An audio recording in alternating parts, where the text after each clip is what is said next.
مصطفى سمير 29 من كركوك. شلون اكتشفت انه عندك هذه الموهبه؟ من الصغر ويا العمام ويا الاب ويا الاخوان وبين الاقارب. كركوك ما بي مدارس بالآلات الموسيقيه والتفنن بالصوت، طورت نفسي عن طريق الاساتذه وعمي وابويا وخوالي بين المجتمع البيئي اللي عايشين بيه. عراق قايد البرنامج ناجح، ويشرفني انه اكون اني فنان قدام اساتذه، ويشرفني اني اصير تلميذهم.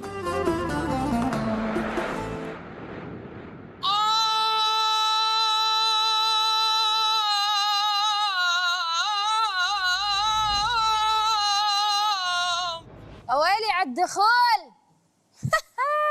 تاتلسي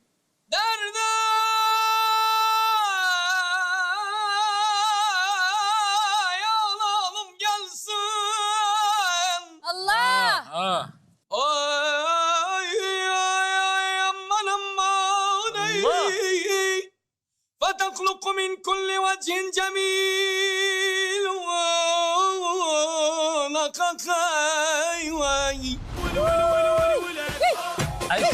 عشت يا مصطفى، عشت